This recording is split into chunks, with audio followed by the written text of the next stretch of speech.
Film Pulse is supported by the kind donations from listeners like you. Please consider subscribing to our Patreon at patreon.com/filmpulse for just $1 a month and help keep the podcast on the air. Thank you so much and enjoy the show. This is Ryan Watches a Movie, where we get our friend Ryan to watch a movie and tell us what he thought. Going balls out in the lumberyard. Watching the Grunion Pro Magi. If you're listening to this, don't even waste your time. Hello and welcome to Ryan Watches Movie. This is episode number 262. My name's Adam Patterson. We're joined today by Kevin Rakestraw. How are you, Kevin? I'm doing well. All right, good to hear. We're also joined by Ryan Holes. How are you? Good. All right, sweet. What movie do we have you watch this week? The Coca-Cola Kid. The Coca-Cola Kid. This is from 1985. Picked this in honor of, let me get this right, National Carbonated Beverage with Caffeine Day. We'll talk about that a little bit later in the show. This is directed by Dusan Makavejev. I have a synopsis here. An eccentric marketing guru visits a Coca-Cola subsidiary in Australia to try to increase market penetration. He finds zero penetration in a valley owned by an old man who makes his own soft drinks and visits the valley to see why. After the kid's persistence is tested, he's given a tour of the man's plant and they begin talking of a joint venture. Things get more complicated when the Coca-Cola man begins falling in love with his temporary secretary, who seems to have connections to the valley. Stars Eric Roberts.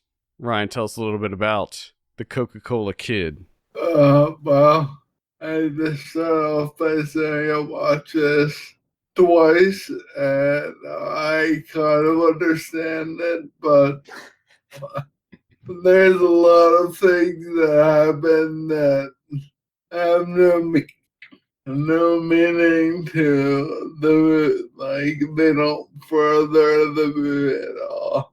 They kind of just happen. Basically, and before the movie starts, there is a huge warning that Coke should endorse this, and they have nothing to do with any of the opinions, and obviously it's a big legal thing, and that's kind of funny because I don't think in today's world this movie would even be made. I think they would ask for permission. I have no idea how you can get away with calling your movie The Coca-Cola Kid and not get permission. I think Coke would just laugh at them and then sue them if they didn't need making. But anyway, there's this guy that works at Coke, and he flies off to try to get international business going, and he finds a remote place in Australia through some pretty ingenious 1985 GPS. And what I mean by that is there is a computer screen, and it kind of looks like a virtual boy, and it just says like churches, playgrounds, factories, police stations. My first thought is, what the fuck is gonna buy Coke at a playground? But then I realized that's just one of the many things that have nothing to do with this. They're just funny little aside stories. They go nowhere.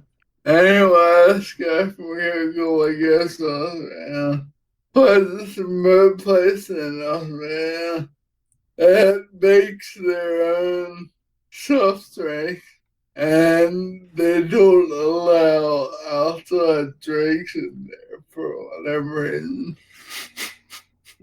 So he goes to Australia, I guess, this place in Australia. Australia. And along the way, while he's driving there, he's going down a dirt road, and a single-engine plane flies like right over his head and lands on the dirt road immediately in front of him. And he goes, "Oh, this is what's happening? What's going on?" And it turns out the pilot ran out of gas, but somehow was able to safely land in front of a remote car on a remote road. And after they land, he finds out that they're trying to take their pet kangaroo to the veterinarian. And it's some old lady and some younger lady. Well, he goes to the plane, carries the old lady, puts her in the Jeep. The young lady jumps in, and off they go to the veterinarian. And that's the end of that part of the story. When he goes to this factory, he's taking pictures of what's happening. And there happens to be a man fishing. And he's taking a picture of it. And this guy puts in his fishing rod. And he grabs a shotgun. And acts like he's just, checking the load in the gun. And out of nowhere, he points at the gun, taking it back to her. And he fires a few times. And he ends up missing. And that's pretty much the end of that story. Then he tours this factory. And the factory owner at first says that he's gonna make an all-out war against Cook, and then he reconsiders and he decides to become a cog in the wheel of Cook and work with Cook. At the same time, there's the secretary. She lives in an apartment, and for whatever reason, when they go to her apartment, they don't take stairs. They take a caffeine machine. What? Like a window washing machine. It's outside. I probably did get that. At one point in the movie, before he falls in love with the secretary lady, he goes to a club and meets a guy, and for whatever reason, the guy thinks he's gay. Tries hit on him, make out with him. He said, "Me no," and he eventually ends up sleeping with the secretary lady. And again, the only way to her house is through scaffolding, because apparently they live in a rooftop, but there's a house on the roof or in the roof. It's a very weird situation. And she has like an 8-year-old daughter. And at the very beginning of the movie, when he first goes to Australia, staying in a hotel, and he has a pet mouse with him, and he just starts going outside and doing some sort of martial arts and making a noise. And for whatever reason, at the end of the movie, he gets the little girl, because the little girl and her mom are in need of money, which he ends up giving him. And he ends up bringing the little girl same pet mouse, and then the mouse has a miniature house built for it, which is like a dollhouse, but there's a fucking mouse that lives on it, and everyone lives happily around there. What? Yeah, exactly. You gotta watch it to understand. Well, you gotta watch it to not understand what's happening. And you watched it twice. Yeah. Wow.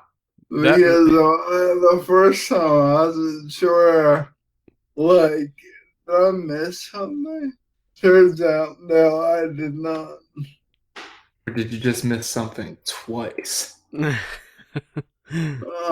not watching a third time to find Because out. I gotta say, and I mean, I've said this before on the show numerous times, but that is the most confused I've ever been. It just sounded like you were putting random words together to make a sentence. Like, Yeah. You This sounded. That's one of the most confusing things I've ever watched. You sounded like it was like this was some bizarre website that was just randomizing. Mad Libs. Yeah, it was just randomizing a synopsis for us. Yeah, it was just like a series of short films, experimental films that are pieced together. But it's all the same characters. And at one point, the secretary has the ex-husband, and he comes into her work all wasted, and he ends up like they get in an argument, and he ends up like I don't even know, like trying to have sex with her, but not like actually having sex with her. But there is Bolek, and he's trying to like bow her. Oh man, that seems ridiculous though. I'm so confused. So baffling. Everything about this movie I'm completely baffled. I'm not really sure how they made. I understand now why Coke wanted nothing to do with this, because it's fucking terrible. Well, according to IMDb, it said that they had to get permission from Coke to use the name, and I guess Coke made them put that disclaimer. Yeah. And I guess the disclaimer's in the trailer, too. Anyway, what did you think of this thing? Terrible. It's so weird. Just from looking at the poster and the synopsis, it seemed like this was just going to be kind of a goofball 80s rom-com, but from what you're describing, it doesn't sound like that at all. It sounds like this random mishmash of stories that have the same, like, separate little vignettes. They're the same characters, but they have no meaning in the long run. I mean, it is based on short stories by Frank Morehouse. So yeah, it's like two short stories that they used to combine into this one movie. So maybe they're more than two. It was a whole lot of plot holes. I don't know. There's another one where a waiter. Another one. Another plot hole where a waiter. Oh God. Makes the Coca-Cola guy as a secret agent. They're secret agents? And this waiter guy thinks so. But again, that has no meaning to the story at all. It's just something that happens. Wow. Okay. So that's the Coca-Cola Kid. Huh. I don't know what that is. No, I'm completely lost at this point. Let's talk about the director, Dusan Makavejev. He's a Yugoslavian filmmaker. Pretty famous. He's a pretty famous filmmaker. He did WR Mysteries of the Organism from 1971. A bunch of his movies are on the Criterion Collection. Sweet Movies on there. I think Man Is Not a Bird is part of the Eclipse series. Mm-hmm. I don't know if any of his others are on there. I feel like they probably are. Yeah, the Eclipse series is Man Is Not a Bird, Love Affair, and Innocence Unprotected. I feel like WR Mysteries of the Organism, I feel like that got a re-release not too long ago. I feel like that got some sort of remaster or something. I wouldn't be surprised. Pretty sure. Should have Ryan watch that one in some time. Did you see it? Sweet movie. I did see WR, yes. I feel like I was going to watch it when it came out, when it was re-released, but I didn't get around to it. It's got a really cool poster. There's a lot going on in that one. So it sounds kind of like kind of the same thing here with Coca-Cola Kid. There's another subplot where they're all coming now. Where he's outside of a Coca-Cola headquarters and he meets a Beverage playing instrument, and this guy is obviously a left man, and he's the guy, hey, I want to use your sound in movies, and the guy agrees, and later on in the movie, the Coca-Cola Kid finds out that this guy's a legitimate good-sounding band. That they just come out of nowhere. They have it at their upper dinner, and he kind of gives them their upper dinner. But again, that's where that story ends. Wow. And this show is full of surprises lately. This is not where I expected this one going either. At this point, I can't tell if he's making this shit up or not. There's no way. He's just fucking with us. I'm telling you, he found some sort of website that he inputs a little bit of information and then it just generates like a randomized like book report type deal. I was texted it last night that I watch this. I'm actually not really interested in this movie. I don't know about you, Kevin. No, thank you. I actually don't like Eric Roberts, so that in and of itself makes me not want to watch it. I mean, I'm a big fan of the director, and like maybe if I get down to the point where like it's the last of his films to see, like maybe like a completist type deal, but no. No, thank you. Has he done any other... Well, technically, I think this was an Australian film, but has he done any other, like, English language or American films? I don't know. Maybe some of the later ones. Because I'm looking at his filmography, and I just don't really see... I don't see any other ones that he... Montenegro was Swedish... Wait, was it? It says Sweden, but I don't know if that... American that lives in Stockholm. Alright, so that's English/Swedish language. Okay, getting close there. He was part of that. He was part of that big Yugoslavia new wave. Yeah, Manifesto has Alfred Molina and Eric Stoltz. Oh, that's a U.S. movie. Not to be confused with the Manifesto that came out, when was that, this year? The Cate Blanchett one? Oh, yeah. Yeah, I think that was this year that came out. All right. Any final thoughts, Ryan, before we give you a drum roll on Coca-Cola Kid? Skip it. Skip it. All right, let's get your score. What do you give the Coca-Cola Kid? 1. 1 out of 10. I'm not even fucking around. Not even fucking around with this one. Now, with you not even fucking around, what warranted the 1? Everything. But I mean, like, what was there that you at least like bumped it up to a 1 from a 0? Like, what brought you up 1 wrong? 1. it wasn't big a budget as Catwoman. And It all comes back to Catwoman. I love that is the one. It wasn't supposed to be a blockbuster. You tell me how many film critics out there are using Catwoman as the standard bearer.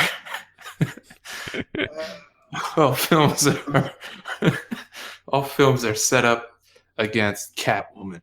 So that it's you okay. I don't want to have the Catwoman conversation again, but it's just so interesting. It's just so interesting that's it for you. Like that's the perfect balance. It's the perfect balance of horrible garbage movie and budget. Like that's the thing, because there've been plenty of other movies that you have scored lower than Catwoman, and yet it's the budget of Catwoman that really gets to you. That's what really gets under your skin. It was supposed to be a big budget, and it was absolutely terrible. I mean, it was like that one Wolverine movie. What was that one? X-Men Origins Wolverine? The one where he fought Deadpool. Yeah, that was the first Wolverine movie. Yeah, that was pretty fucking horrible, though.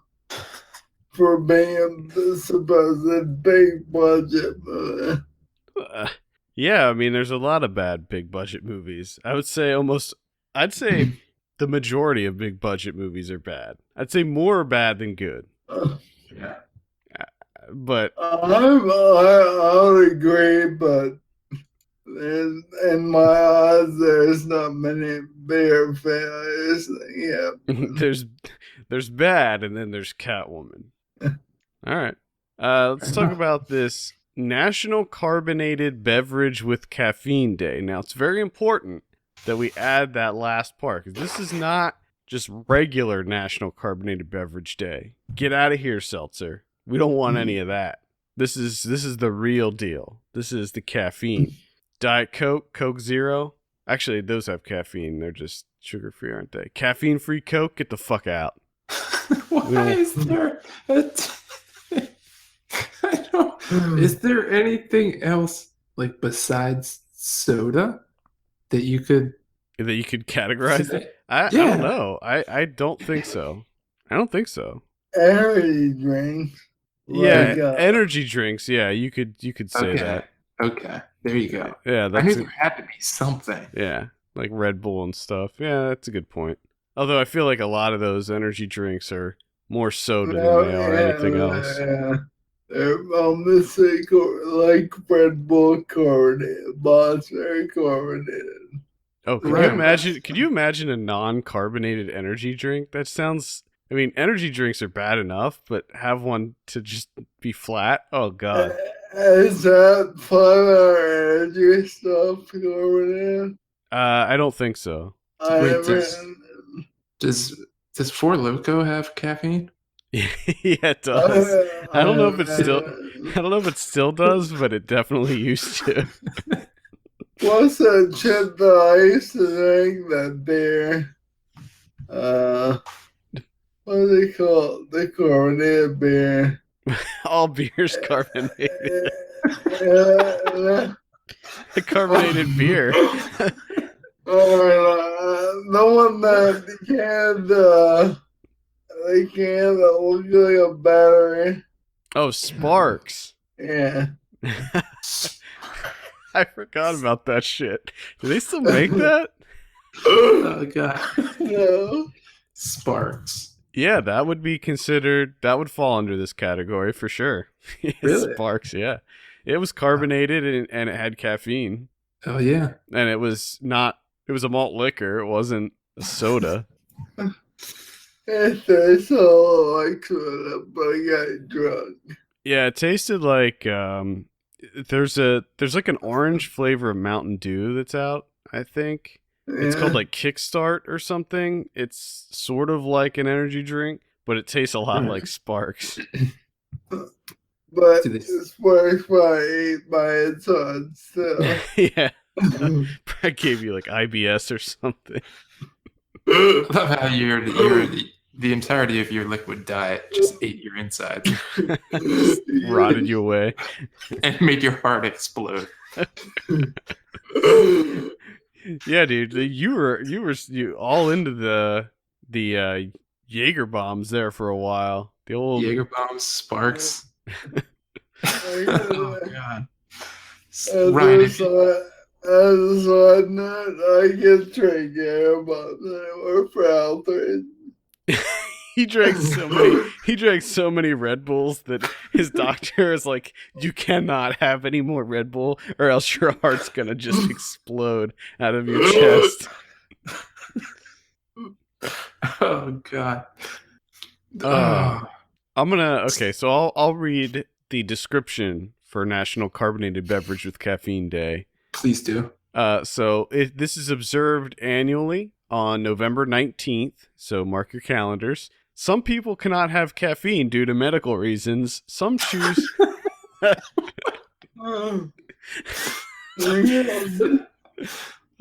some choose to avoid caffeine for their own reasons, and then there are the millions of people who like their caffeine very much.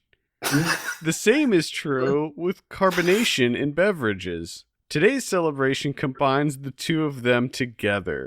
In 1767, Englishman Joseph Priestley suspended a bowl of distilled water above a beer vat at a local brewery in Leeds, England, which led to the discovery of a method of infusing water with carbon dioxide to make carbonated water. Priestley's invention of carbonated water is the major and the defining component of most soft drinks.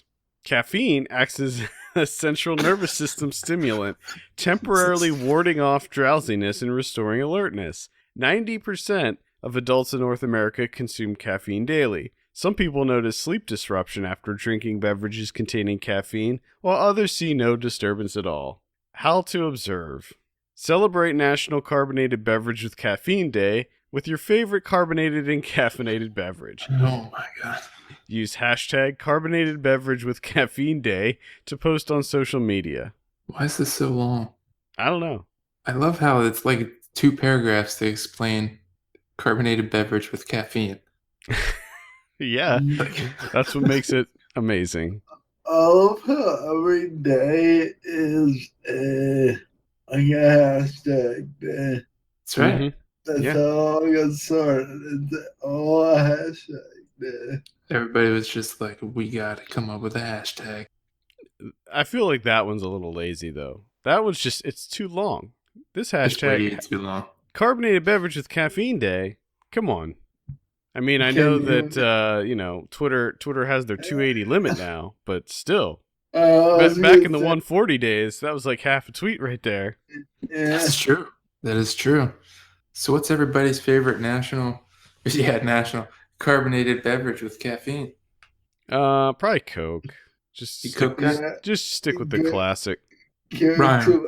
The way they got drink anymore. What if your doctor wasn't around, Ryan? What would it be then? Would it be Sparks?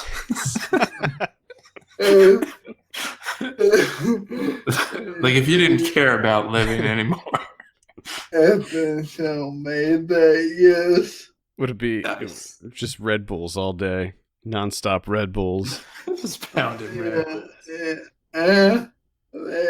Carbonating is the acid reflux, not carbonated caffeine. Mm-hmm. Gives me a lot of acid reflux too. I still like the occasional Mountain Dew here and there. I still like Mountain Dew. Not all the time, though. Well, no.